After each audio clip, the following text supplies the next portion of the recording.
ఎవరో గాని ఒక పర్సన్ సోది లేకుండా డైరెక్ట్ టాపిక్ చెప్పు అది ఇది అని చెప్పి సాగదీస్తున్నాడు. It's okay. మనకి కాన్సెప్ట్ క్లియర్‌గా ఎక్స్‌ప్లెయిన్ చేద్దామని నేను అనుకున్నాను. నేనేమనుకున్నానంటే మొత్తం అసలు ఫస్ట్ నుంచి అసలు సెల్లర్ బిహేవియర్ ఏంటిది? ఎట్లా ఉంటది? అని చెప్పి మొత్తం డీటెయిల్‌గా ఎక్స్‌ప్లెయిన్ చేస్తే మీకు ట్రేడ్ చేసేటప్పుడు ఒక కాన్ఫిడెన్స్ వస్తదని చెప్పి నేను అనుకోని మీకు పిన్ పాయింట్‌గా ఎవ్రీథింగ్ ఎక్స్‌ప్లెయిన్ చేద్దాం అనుకున్నా. కానీ మాక్సిమం మెంబర్స్ ఏమంటున్నారంటే బయర్స్ ఇంకా సెల్లర్స్ ఎట్లా గీయాలి అంటున్నారు. సో నేనేం చేశానంటే డైరెక్ట్‌గా చూపిచ్చేస్తాను. సింపుల్‌గా ఎట్లా గీస్తారు? ఏంటిది? అవన్నీ ఎక్స్‌ప్లెయిన్ చేస్తాను. ఆ తర్వాత ఎట్లా సస్టైన్ అయితది? ఏంటిది? అని ఎక్స్‌ప్లెయిన్ చేస్తాను. ఓకేనా? సో మనం first the main topic buyers levels ఇంకా లేదా సెల్లర్స్ లెవెల్స్ ఒక ప్రీమియం వర్త్ ఐడెంటిఫై చేయడం ఎలా అనేది మనం చూద్దాం. దానికి ముందు ఒక ఎగ్జాంపుల్ చూద్దాం. మీకు ఇంకొంచెం క్లియర్ కాన్ఫిడెన్స్ వచ్చేస్తుందనమాట సింపుల్‌గా. సో ఇక్కడ చూడండి. ఈరోజు మార్నింగ్ మనం ఏం చేసాం? సేమ్ 8:54కి బయర్ ఇంకా సెల్లర్ లెవెల్స్ పుట్ ఇంకా కాల్ అప్డేట్ చేసాం. ఓకేనా? ఇక్కడ చూడండి సెల్లర్స్ 337 367 398 బయర్స్ ఎక్కడున్నారు? 271. సో ఈ పుట్ ప్రీమియం ఉంది కదా! ఇది మనం టెలిగ్రామ్‌లో అప్డేట్ చేసామనమాట. ఇక్కడ ఏం జరిగిందో ఒక్కసారి చెక్ చేయండి. ఇక్కడ ఏం జరిగింది మనకి క్లియర్‌గా మనకి 371 ఇక్కడ నుంచి క్లో ఓపెన్ అయిన తర్వాత డైరెక్ట్ కిందకొచ్చింది. కిందకొచ్చి కరెక్ట్ 271 అయితే ఒక 9 పాయింట్స్ పైనుంచి మంచి స్ట్రెంత్ చూపించారు బయర్స్. డైరెక్ట్ పుష్ చేశారు. పుష్ చేసిన తర్వాత ఒక్క 5 మినిట్స్ క్యాండిల్ ఇక్కడ ఎవడైతే సెల్ చేశాడో వాడు ఎస్ఎల్ కొట్టిన తర్వాత నెక్స్ట్ నిన్న చెప్పాను కదా మీకు సెల్లర్స్ ఎస్ఎల్ హంట్ అయిందని విక్స్ పైన ఉంటాయని. సో ఈ జోన్‌లో ఉన్న సెల్లర్ ఎస్ఎల్ హంట్ అయింది. హంట్ అయిన తర్వాత నెక్స్ట్ సెల్లర్ ఎక్కడున్నాడు? ఇక్కడ ఉన్నాడు. వాడిని హంట్ అయింది. వాడి పైన ఒక గ్రీన్ క్యాండిల్ క్లోజ్ అయినాక నెక్స్ట్ రీటెస్ట్ మళ్ళీ ప్రాపర్‌గా దానిపైన రీటెస్ట్ చేసి మళ్ళీ ఇంకొకటి హంట్ అయింది. మళ్ళీ అక్కడ హంట్ అయినాక సేమ్ అదే లెవెల్ పైన ఎలా సస్టైన్ అయింది చూడండి. అసలు అక్కడి నుంచి కిందకి రాలేదు. మళ్ళీ అక్కడి నుంచి హంట్ అయింది. అక్కడి నుంచి హంట్ అయిన తర్వాత నెక్స్ట్ సెల్లర్ డైరెక్ట్ 540 అనమాట. వాడిని హంట్ అయింది. అలా మనకి క్లియర్‌గా ఆ లెవెల్స్ అన్నీ బ్రేక్ చేసుకుంటూ వెళ్తారు. సింపుల్‌గా కాల్ సైడే బయర్స్ అందరూ ఎట్లా ఔట్ అయ్యారో సేమ్ ఆపోజిట్‌లో సెల్లర్స్ అనేది అట్లా ఔట్ అవుతారనమాట. ఇప్పుడు మనం ఈ లెవెల్స్ ఎలా ఐడెంటిఫై చేసామనేది క్లియర్‌గా చెక్ చేద్దాం. సో ఫస్ట్ వీటిని డిలీట్ చేసేద్దాం మనం. ఓకేనా? ఇవి నార్మల్‌గా మొత్తం డిలీట్ చేసేద్దాం. నేను ఇప్పుడు మీరు ఈరోజు ట్రేడ్ అయిపోయింది కాబట్టి మార్కెట్ రేపటి కోసం ట్రేడ్ చేస్తున్నారు అని అనుకుందాం. అంటే ఈరోజు డేట్ ఎంత? 10థ్ అంటే నిన్న నిన్న అనుకుందాం. ఈ రేపటి ట్రేడ్ చేయాలి కదా! సో ఈరోజే మనం లెవెల్స్ గీసుకోవాలి. సో మనకి రేపటి కోసం ఈరోజు లెవెల్స్ గీసుకుంటున్నాం. సింపుల్‌గా మనం ఏం చేస్తామంటే ఫస్ట్ 1 అవర్ టైమ్ ఫ్రేమ్ పెట్టుకుంటాం. నిఫ్టీలోకెళ్ళి ఒక ప్రీమియం చార్ట్ సెలెక్ట్ చేసుకుంటాము. ఒక రూ. 150 నుంచి 250 ఆ రేంజ్‌లో ఉన్న ప్రీమియం ఏదో ఒకటి సెలెక్ట్ చేసుకొని, మనకి నచ్చిన ప్రీమియం ఆ బడ్జెట్‌లో కొంచెం అట్ ద మనీ నుంచి ఇన్ ద మనీలో ఆ ప్రీమియం సెలెక్ట్ చేసుకొని, మనం ఫస్ట్ బయర్స్ లెవెల్ ఎట్లా మార్క్ చేసుకుంటామో చూపిస్తాను. ఇక్కడ 1 హవర్ బాడీ ఉంటుంది కదా! అది మనం తీసుకుంటాం అనమాట. 2 బాడీస్ పక్కపక్కకే ఉండాలి. క్లియర్‌గా పిన్ పాయింట్‌గా ఇక్కడ చూడండి. ఎలా ఉన్నాయి చూడండి 1 హవర్ బాడీస్ ఇక్కడ చూడండి. క్లియర్‌గా ఇలా ఉండాలి. నీట్‌గా అసలు ఎలా ఉండాలంటే ఇదిగో ఇలా ఉండాలి. గీసినట్టుగా చేత్తో గీసినట్టుగా ప్రాపర్‌గా ఓపెన్ గాని, క్లోజ్ గాని. ఇక్కడ చూడండి. ఈ 2 బాడీసు, ఈ 2 బాడీస్. ఓకేనా? మనకి 1 హవర్ డబుల్ బాడీస్ కావాలన్నమాట. ఈదర్ అది ఓపెనింగ్ గాని, క్లోజింగ్ గాని ఇట్లా ఉండాలి మనకి. ఒక స్ట్రక్చర్డ్ వే. ఎందుకు మనం అవే తీసుకుంటామంటే ఓపెనింగ్ ఇంకా క్లోజింగ్‌లో చాలా పవర్ ఉంటదనమాట. అంటే అక్కడ మనకు ఆ ఓపెన్ అనే ఏరియాలో ఏదైనా గాని ఒక క్యాండిల్ ఓపెన్‌లో ఇంకా క్లోజింగ్‌లో కొంచెం ఎక్కువ పవర్ ఉండే ఛాన్స్ ఉంటదనమాట. విక్స్ కంటే అక్కడ మనకి పొజిషన్స్ అనేవి అప్పుడే ఓపెన్ అవుతాయి ఫ్రెష్‌గా. లేకపోతే అక్కడనే క్లోజ్ చేయడం, ఎగ్జిట్ చేయడం. సో, ఆ 2 హవర్స్ అనమాట. ఒక్కొక్క క్యాండిల్ 1 అవర్ గదా! 2 కలిపి 2 అవర్స్ అక్కడ ఒక పర్ఫెక్ట్ జోన్ క్రియేట్ అయ్యి ఉంటది. అక్కడ సెల్లర్ చాలా సేపు మల్టిపుల్ ఆర్డర్స్ ప్లేస్ చేసి ఉంటాడనమాట. అతను మల్టిపుల్ ఆర్డర్స్ అక్కడ ప్లేస్ చేయడం వల్ల లేపోతే ఎగ్జిట్ చేయడం వల్ల మనకి అక్కడ ఒక పర్ఫెక్ట్ జోన్ అనేది క్రియేట్ అవుతుంది. ఏం చేస్తారు ఫస్ట్ 1 హవర్ పెట్టుకొని టైమ్ ఫ్రేము ఇలా ప్రాపర్‌గా ఎక్కడ 1 హవర్ పెట్టుకున్నది ఇక్కడ చూడండి. ఎలా ఉంది? సో, ఇలా ఉంది కదా! ఇలా ఒక స్ట్రక్చర్డ్ ఒక రూ. 1 డిఫరెన్స్‌లో ఉన్నా పర్వాలేదు గానీ, ఇలా నీట్‌గా ఉండాలి. ఇదిగో ఇలా నీట్‌గా ఉండాలి. అంతే. అలా కాకుండా కొంచెం కిందికి పైకి ఉంటే దాన్ని పట్టించుకోవద్దు. ఎలా అంటే సింపుల్‌గా ఇదిగో ఇది ఉంది చూడండి. ఇక్కడ ఉంది చూడండి. ఇలా ఉంటే దీన్ని పట్టించుకోం మనం. ఇట్లా కాకుండా మనకి ఇదిగో ఇట్లా ఎగ్జాంపుల్ ఇవి. ఈరోజు ఇదిగోండి. ఎగ్జాంపుల్ ఇది. ఇట్లా ఉంటే మనం పట్టించుకుంటాం. సో, ఆ లెవెల్స్‌ని మనం మార్క్ చేసుకుంటాం. అవి ఎట్లా మార్క్ చేసుకుంటామంటే సింపుల్‌గా. సో, మనం 11థ్‌కి ట్రేడ్ చేస్తున్నాం కాబట్టి 10థ్ రోజు అంటే నిన్న నైట్ మనం మార్క్ చేసుకున్నామనమాట. ఎలా మార్క్ చేసుకున్నాం? ఫస్ట్ ఎక్కడుంది ప్రైస్? కరెంట్ ప్రైస్ ఎక్కడుంది? ఇక్కడుంది.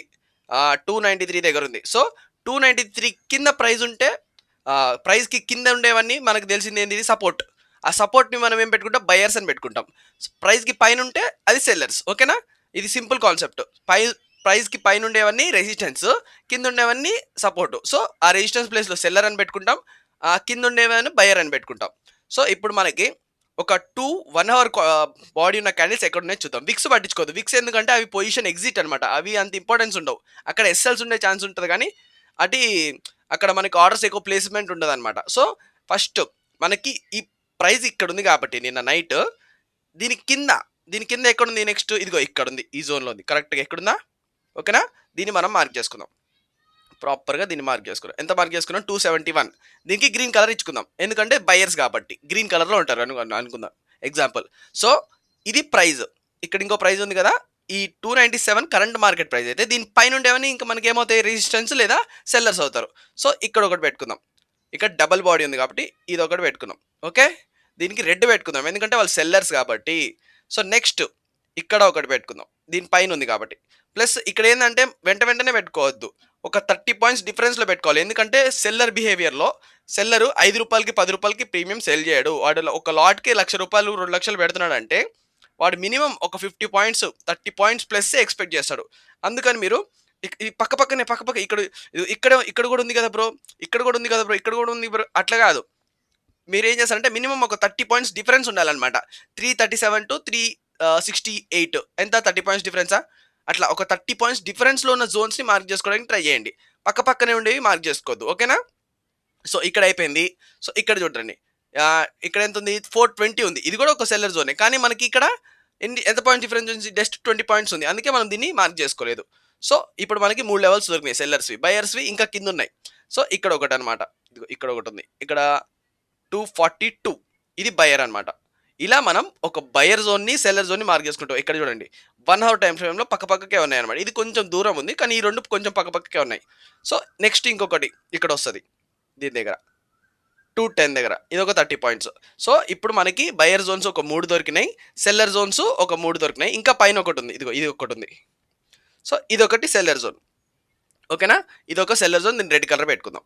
ఇప్పుడు ఇక్కడ ట్రేడ్ ఎలా చేయాలి, అసలు అవి ఎలా అబ్జర్వ్ చేయాలి చూద్దాం రండి. సో ఇక్కడ రీసెట్ పెడుతున్నా, 11th రోజు మార్కెట్ ఓపెన్ అయింది, ఓకేనా. సేమ్ ఇవే లెవెల్స్ ఇట్లానే మనం మార్క్ చేసుకుంటాం. ఇక్కడ మార్కెట్ కరెక్ట్గా ఈ రేంజ్లో ఓపెన్ అయింది, 337 ఇక్కడ ఓపెన్ అయింది. కొంచెం పైకి వెళ్ళి అక్కడి నుంచి సెల్లర్ అటెంప్ట్ చేశాడు ఒకసారి కిందికి, అమ్మో నా ఎస్ఎల్ కొడుతుంది అని చెప్పి. కొట్టిన తర్వాత కిందకు వచ్చాడు. కరెక్ట్గా మనకి నేను ఏమనుకున్నా 271 దగ్గరకు వచ్చి అక్కడి నుంచి రివర్సల్ వెళ్తుంది అనుకున్నా, కానీ కొంచెం అగ్రెసివ్గా ఉన్నారు బయర్స్. 271 నుంచి రివర్సల్ వచ్చేసింది, సారీ 280 ఆ రేంజ్లో ఒక 9 పాయింట్స్ పై నుంచి రివర్సల్ వచ్చేసింది. మ్యాక్సిమం మనకి ఒక్కొక్కసారి మన లెవెల్ పర్ఫెక్ట్గా టచ్ అయి వెళ్తుంది అనమాట. ఒక్క రూపాయితోటైనా కానీ మన లెవెల్ టచ్ అయి వెళ్తుంది. ఈ ప్రీమియంలో టచ్ అవ్వకపోవచ్చు, కొంచెం తక్కువ ఉన్న ప్రీమియంలో పక్కన తెలిసి టచ్ అయి ఉంటుంది. అది ఒకసారి చెక్ చేద్దాం తర్వాత. సో దీనిలో కంటిన్యూ చేద్దాం. ఇక్కడ ఎలా రియాక్ట్ అవుతుంది అంటే, ఫస్ట్ సెల్లర్ ఏం చేస్తాడు, వాడు ఆల్రెడీ ఈరోజు సెల్ చేసిన ఆర్డర్స్ మళ్ళీ సెల్ చేస్తాడు. ఇక్కడ సెల్ చేసాడు నేను నైట్, మళ్ళీ ఎప్పుడైతే ఈరోజు ఓపెన్ అయిందో అరే అమ్మ నా పైన ఓపెన్ అవుతుంది నాకు లాస్ వస్తుందేమో అనే కాన్సెప్ట్ తోటి మళ్ళీ ఇంకొన్ని ఆర్డర్స్ సెల్ చేస్తాడు అనమాట, యావరేజ్ సెల్లింగ్. అప్పుడు ఏమైంది, వాడు బాగానే సెల్ చేశాడు. సెల్ చేసిన తర్వాత బయర్స్ మళ్ళీ అటెంప్ట్ చేశారు పుట్ సైడ్. అటెంప్ట్ చేసిన తర్వాత ఎప్పుడైతే వాడి లెవెల్ పైన ఒక గ్రీన్ క్యాండిల్ క్లోజ్ అయిందో వాడికి అర్థమైపోయింది సీన్, అయ్యా నాకు ఇంకా లాస్కి వస్తుంది, నేను ఇంక ఎగ్జిట్ అవ్వకపోతే ఇంకా నెక్స్ట్ ఇంకా పెద్ద లాస్ వచ్చే ఛాన్స్ ఉందని చెప్పి పొజిషన్స్ ఎగ్జిట్ చేశాడు. సెల్లర్ పొజిషన్ ఎగ్జిట్ చేస్తే ఏమవుతుంది, ఆటోమేటిక్గా బై ఆర్డర్ ప్లేస్ అవుతుంది. సో ఈ లెవెల్లో మనకి ఒక 15 మినిట్స్ ట్రాన్సాక్షన్స్లో ఆ ఎగ్జిట్ పొజిషన్స్ అన్ని బై ఆర్డర్స్గా ప్లేస్ అవ్వడం, అక్కడక్కడ ట్రాన్సాక్ట్ అవ్వడం. సో మనకి ఆ 337 లెవెల్ ఎప్పుడైతే మన బయర్స్ పోయి ఆక్రమించుకున్నారో ఆ సెల్లర్ జోన్ కాస్త గ్రీన్ కలర్ అయిపోయింది. బయర్స్ ఆక్యుపై చేసుకున్నారు కాబట్టి బయర్స్ జెండా పెట్టారు. సో ఇప్పుడు ఇది బయర్ జోన్ అయిపోయింది. నెక్స్ట్ సేమ్ చెప్పాను కదా, సెల్లర్ ఎస్ఎల్స్ ఎక్కడ ఉంటాయి, పైన విక్స్ ఇక్కడ ఉంటాయి. వీడి సెల్లర్ ఎగ్జిట్ అయ్యాడు, వీడు ఎగ్జిట్ అయ్యాడు, వీళ్ళందరూ ఎగ్జిట్ అయ్యారు. సో నెక్స్ట్ క్యాండిల్ ఇది కూడా ఆక్యుపై చేసుకున్నారు మన వాళ్ళు. దీనిపైన కూడా స్ట్రాంగ్ 5 మినిట్స్లో గ్రీన్ క్యాండిల్ క్లోజ్ చేశారు. ఒక్క గ్రీన్ క్యాండిల్ మన తీసుకెళ్ళి సెల్లర్ జోన్ పైన క్లోజ్ చేశారంటే ఇంకా సెల్లర్ గారి సీన్ అయిపోయినట్టే, మాక్సిమం వాడికి ఎస్ఎల్ కొట్టినట్టే. సో నెక్స్ట్ ఇంకా మూమెంట్ వచ్చే ఛాన్స్ ఉంటుంది. సో ఇక్కడ క్లోజ్ చేసిన తర్వాత దీన్ని కూడా మన వాళ్ళు ఆక్యుపై చేసుకున్నారు. ఇది కూడా గ్రీన్ పెట్టేసుకుందాం, ఓకేనా. దీని తర్వాత సింపుల్గా అలా రీటెస్ట్ చేసి ఉండండి మీ సంగతి చెప్తున్నా అని చెప్పి, ఇగో ఇక్కడ ఉండే ఎస్ఎల్స్ కూడా ఉండండి మీ సంగతి చెప్తానని చెప్పి నెక్స్ట్ పైకి వెళ్ళి ఇంకొక గ్రీన్ క్యాండిల్ క్లోజ్ అయ్యి ప్రాపర్గా, ఎంత ప్రాపర్గా అంటే అక్కడనే అసలు ఆగి సస్టైన్ అయ్యి వీళ్ళందరూ ఎస్ఎల్స్ తట్టేసింది. ఇగో ఈ ఏరియాలో ఉన్న వాళ్ళందరూ ఎస్ఎల్స్ తట్టేసింది. ఆ తర్వాత మళ్ళీ ఒక పుల్ బ్యాక్, అక్కడి నుంచి ఒక పుల్ బ్యాక్ తీసుకుంది, మళ్ళీ సైలెంట్గా పైకి వెళ్ళింది, పెద్దన్న ఇక్కడున్న ఎస్ఎల్స్ కూడా కొట్టేసింది డైరెక్ట్. ఈ సెల్లర్ దగ్గర ఉన్న ఎస్ఎల్స్ కూడా కొట్టేసింది. సో ఇలా మనకి కరెక్ట్‌గా 1 అవర్ టైమ్ ఫ్రేమ్‌లో మనం బాడీస్ మాత్రమే మార్క్ చేసుకుంటాం. అండ్ ద మెయిన్ థింగ్ వచ్చేసి 10థ్‌కి మనం మార్కెట్ అయిపోయినాక 11థ్‌కి కదా మనం ట్రేడ్ చేయాల్సింది. సో 10థ్‌కి ఫస్ట్ చెక్ చేస్తాం.